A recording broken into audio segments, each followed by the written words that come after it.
कांग्रेस नेता अधीर रंजन चौधरी ने राष्ट्रपति द्रौपदी मुर्मू को चिट्ठी लिखकर अपने बयान के लिए माफी मांगी है। उन्होंने कहा कि उनकी जुबान फिसल गई थी। अधीर रंजन चौधरी ने अपनी चिट्ठी में लिखा कि मैंने आपके पद को परिभाषित करने के लिए गलती से एक अनुपयुक्त शब्द का इस्तेमाल किया था। मुझे इसका खेद है। मैं आपको विश्वास दिलाता हूं कि ऐसा सिर्फ जुबान फिसलने की वजह से हुआ था। मैं इसके लिए माफी मांगता हूं और उम्मीद करता हूं कि आप मुझे माफ कर देंगी।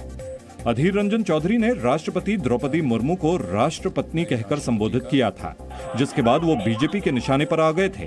संसद से लेकर सड़क तक उनके बयान की निंदा हुई थी। मैं तो ये सोच रहे हैं कब तक ये टेररिस्ट बना दे और ऊपा में मुझे गिरफ्तार कर ले। इसके लिए मेरा इंतजार रहेगा, क्योंकि धीरे धीरे उस तरह भी बढ़ रहे हैं। तो ये तरह तरह की किस किस सेक्शन में केस में मुझे फंसाया जा सकता तय कर ले, भेज दे। अर्जा क्या है, तिहाड़ जेल भी नजदीकी है मेरे घर के। ईडी ने शिक्षक भर्ती घोटाले में आरोपी पार्थ चटर्जी और अर्पिता मुखर्जी के बयान दर्ज किए। प्रवर्तन निदेशालय ने पार्थ और अर्पिता दोनों के अलग अलग बयान लिए हैं। अर्पिता मुखर्जी को जब मेडिकल के लिए ले जाया गया तब पहले वो गाड़ी में ही फूट फूट कर रोने लगी। इसके बाद बेहोश हो गई। सुरक्षा कर्मियों ने बड़ी मशक्कत के बाद अर्पिता को बाहर निकाला। इसके बाद सुरक्षा कर्मी उसे व्हील चेयर पर लेकर मेडिकल कराने गए। ईडी ने अर्पिता मुखर्जी के 3 बैंक खाते भी सीज किए हैं। इन खातों से करोड़ों रुपए बरामद हुए हैं। अर्पिता के ठिकानों से अब तक कुल 55 करोड़ से ज्यादा की रकम मिल चुकी है। अर्पिता के एक फ्लैट से करीब 21 करोड़ रुपए कैश, 60 लाख की विदेशी करेंसी, 20 फोन और दूसरे घर से 27 करोड़ 90 लाख रुपए कैश और सोना बरामद हुआ है। ये माँ माटी मानुष की बात करने वाले टीएमसी के लोग आज रुपया और पैसा और जेवर निकल रहा है उनके घर से। टीएमसी पूरी तरह लूट खसोट की पार्टी हो गई। शिक्षक भर्ती घोटाले में पार्थ चटर्जी की एक और दोस्त पर भी ईडी की नजर है। ईडी को पार्थ की दोस्त के पासपोर्ट से मलेशिया जाने की जानकारी मिली है। ईडी पार्थ की दोस्त के पासपोर्ट की जांच कर रही है। वहीं पार्थ चटर्जी ने पूरे मामले को अपने खिलाफ साजिश बताया है। कर्नाटक सरकार ने बीजेपी युवा मोर्चा के कार्यकर्ता प्रवीण नेट्टारू हत्याकांड की जांच एनआईए से कराने का फैसला किया है। राज्य के सीएम बसवराज बोम्मई ने केंद्र से हत्याकांड की जांच एनआईए को सौंपने की सिफारिश की है। बोम्मई ने राज्य में अपराधियों के खिलाफ सख्त एक्शन लेने और यूपी मॉडल लागू करने की बात की। बोम्मई के इस बयान पर कांग्रेस ने सवाल उठाया है। It means anarchy. The government itself will be taking the law into their own hands. In that, why should we have courts? Why should we have police? हालांकि बीजेपी कर्नाटक सरकार के फैसले की तरफदारी करने के साथ योगी मॉडल की तारीफ कर रही है। जिस प्रकार से यहाँ पे कानून व्यवस्था जो 2017 के पहले बद से बदतर थी, आज उसकी चर्चा हर जगह हो रही है, उसकी प्रशंसा हर जगह हो रही है, उसी का वो जिक्र कर रहे थे। बीजेपी युवा मोर्चा के कार्यकर्ता प्रवीण की 26 जुलाई को हत्या कर दी गई थी। इस मामले में 2 आरोपियों की गिरफ्तारी की जा चुकी है। पुलिस की जांच में 4 और नाम सामने आए हैं, जिनकी तलाश की जा रही है। दिल्ली के उपराज्यपाल वीके सक्सेना ने एंटी करप्शन ब्यूरो को बुराड़ी परिवहन प्राधिकरण में परिवहन विभाग के अधिकारियों, ऑटो फाइनेंसरों और अनाधिकृत डीलरों के बीच सांठगांठ और भ्रष्टाचार की जांच के आदेश दिए हैं। दिल्ली की कई ऑटो रिक्शा चालक यूनियन ने दिल्ली हाईकोर्ट में अर्जी दाखिल की थी और आरटीओ में बड़े स्तर पर भ्रष्टाचार और ऑटो रिक्शा चालकों के उत्पीड़न का आरोप लगाया था, जिसके बाद एलजी ने एसीबी को पूरे मामले की जांच पूरी कर विस्तृत रिपोर्ट सौंपने का आदेश दिया है। इससे पहले सीएम केजरीवाल ने उपराज्यपाल वीके सक्सेना से मुलाकात के बाद कहा कि दिल्ली के विकास के लिए सीएम और एलजी दोनों को मिलकर काम करना होगा। वो एलजी साहब हैं, मैं मुख्यमंत्री हूँ। हमारे इसमें कई सारे मुद्दों के ऊपर अलग अलग वो हो सकते हैं, पर उन सारे मुद्दों के ऊपर चर्चा करके हम लोग सॉर्ट आउट करेंगे और मिल के काम करेंगे। दिल्ली के लिए बहुत ज़रूरी है कि एलजी और सीएम को मिल के काम करना चाहिए।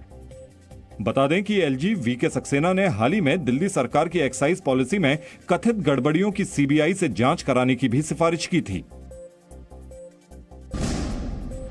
प्रधानमंत्री नरेंद्र मोदी ने आज गुजरात के गांधीनगर में गिफ्ट सिटी का दौरा किया। गिफ्ट सिटी में पीएम ने भारत के पहले अंतर्राष्ट्रीय वित्तीय सेवा केंद्र की इमारत का शिलान्यास किया। पीएम मोदी ने भारतीय अंतर्राष्ट्रीय बुलियन एक्सचेंज का उद्घाटन भी किया। पीएम मोदी ने कहा कि नई व्यवस्थाएं भारत को आर्थिक महाशक्ति बनाने के अवसर देंगी। भारत अब यूएसए, यूके और सिंगापुर जैसे दुनिया के उन देशों की कतार में खड़ा हो रहा है जहां से ग्लोबल फाइनेंस को दिशा दी जाती है। पीएम ने कहा कि भारत की पहचान एक मार्केट मेकर के तौर पर भी होनी चाहिए। देश में रिकॉर्ड एफडीआई निवेश के नए अवसर बना रहा है। केंद्रीय मंत्री स्मृति ईरानी की बेटी पर गोवा में अवैध लाइसेंस के जरिए बार चलाने के आरोप पर दिल्ली हाईकोर्ट से कांग्रेस को बड़ा झटका लगा है। हाईकोर्ट ने कांग्रेस नेता जयराम रमेश और पवन खेड़ा समेत 3 को समन जारी कर 24 घंटे के अंदर उस ट्वीट को हटाने का भी निर्देश दिया, जिसमें पवन खेड़ा ने स्मृति ईरानी की बेटी पर अवैध लाइसेंस पर गोवा में बार चलाने का आरोप लगाया था। इस पर स्मृति ईरानी ने कांग्रेस नेताओं के खिलाफ मानहानि का आरोप लगाते हुए 2 करोड़ रुपए के हर्जाने की मांग की है। हाईकोर्ट ने कहा कि पहली नजर में आरोप बिना तथ्यों की पड़ताल के लगाए गए लगते हैं। ऐसे में अगर 24 घंटे के भीतर ट्वीट नहीं हटाया गया तो सोशल मीडिया कंपनियां अपनी ओर से ट्वीट हटाएं। स्मृति ईरानी ने अपनी बेटी के खिलाफ लगाए गए आरोपों को निराधार बताते हुए माफी की भी मांग की है। मामले की अगली सुनवाई 18 अगस्त को होगी। मध्य प्रदेश के भोपाल में जिला पंचायत अध्यक्ष और उपाध्यक्ष चुनावों में जोरदार हंगामा हुआ। जिला पंचायत दफ्तर के बाहर कांग्रेस नेता और पूर्व मुख्यमंत्री दिग्विजय सिंह की पुलिस के साथ जमकर झड़प हुई। दरअसल दिग्विजय सिंह ने बीजेपी नेताओं पर चुनाव के दौरान गड़बड़ी का आरोप लगाते हुए कहा कि कांग्रेस कार्यकर्ताओं को अंदर नहीं जाने दिया गया। इसी को लेकर दिग्विजय सिंह की पुलिस के साथ झड़प हुई और बीजेपी नेताओं से भी उलझ गए। दिग्विजय सिंह की बीजेपी नेताओं और पुलिस से झड़प के बाद मुख्यमंत्री शिवराज सिंह चौहान ने उन पर निशाना साधा और इसे कांग्रेस की बौखलाहट बताया। कलेक्ट्रेट के गेट पे बैठ जाए, गाड़ी पे जिस पे वोटर जा रहे हैं दौड़ पड़े, हमला कर दे, रोक ले, खींचने की कोशिश करे। क्या श्री दिग्विजय सिंह जी को ये शोभा देता है? भोपाल के जिला पंचायत अध्यक्ष और उपाध्यक्ष चुनावों में बीजेपी को बड़ी जीत हासिल हुई है। बीजेपी ने अध्यक्ष और उपाध्यक्ष की 331 सीटों में से 226 सीट पर जीत हासिल की है। उज्बेकिस्तान में आज शंघाई सहयोग संगठन की अहम बैठक हुई। इस बैठक में भारत पाकिस्तान के विदेश मंत्री भी शामिल हुए। ताशकंद शहर में हुई इस बैठक में भारत पाकिस्तान के विदेश मंत्री एक मंच पर मौजूद रहे। शहबाज सरकार बनने के बाद पहली बार भारत और पाकिस्तान के विदेश मंत्री एक साथ किसी बैठक में हिस्सा ले रहे हैं। इस बैठक में चीन के विदेश मंत्री वांग यी भी शामिल रहे। एससीओ के विदेश मंत्रियों की यह बैठक एससीओ शिखर सम्मेलन का एजेंडा तय करने के लिए हुई। 15 और 16 सितंबर को होने वाली बैठक में पीएम मोदी के अलावा चीन के राष्ट्रपति शी जिनपिंग और पाकिस्तानी पीएम शहबाज शरीफ के शामिल होने की संभावना है। विदेश मंत्री एस जयशंकर और पाकिस्तान के विदेश मंत्री बिलावल भुट्टो आसपास बैठे तो दिखाई दिए, लेकिन दोनों के बीच कोई बातचीत नहीं हुई। जम्मू कश्मीर के पुंछ में सेना ने 30 लोगों को रेस्क्यू कर बचाया। सभी लोग एक उफनती नदी में फंस गए थे, जिसके बाद कल शाम सेना की पुंछ ब्रिगेड ने रेस्क्यू ऑपरेशन की शुरुआत की, जो आज सुबह खत्म हुई। फंसे लोगों में कई बच्चे, महिलाएं और बुजुर्ग भी शामिल थे। राजस्थान के जोधपुर में भी रिकॉर्ड तोड़ बारिश के बाद सेना को राहत बचाव काम में उतारना पड़ा। जोधपुर के कई रिहायशी इलाकों में भारी बारिश के कारण घरों में पानी घुस गया, जिसके बाद सेना ने फंसे लोगों को सुरक्षित जगहों पर पहुंचाया। हिमाचल प्रदेश के सोलन में 5 युवक एक उफनती नदी के बीच फंस गए, जिसके बाद स्थानीय लोगों ने रस्सी की मदद से सभी लोगों को सुरक्षित नदी के बीच से बाहर निकाला। अफगानिस्तान की राजधानी काबुल के अंतर्राष्ट्रीय स्टेडियम में क्रिकेट मैच के दौरान धमाका हुआ। काबुल के स्टेडियम में T20 लीग का मैच खेला जा रहा था और तभी मैच के दौरान ये ब्लास्ट हुआ। धमाके के तुरंत बाद सभी खिलाड़ियों को सुरक्षित जगह पर ले जाया गया। धमाके के तुरंत बाद स्टेडियम में अफरा तफरी फैल गई, लोगों को स्टेडियम से सुरक्षित बाहर निकाला गया। अफगानिस्तान क्रिकेट बोर्ड के मुताबिक काबुल में हुए इस ब्लास्ट में 4 लोग घायल हुए हैं। धमाके में किसी के हताहत होने की खबर नहीं है।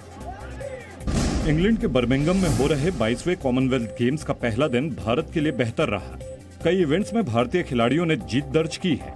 बैडमिंटन मिक्स्ड डबल्स में भारत ने पाकिस्तान को हराया। अश्विनी और सुमित की जोड़ी ने 21-9, 21-12 से पहले मैच को जीता।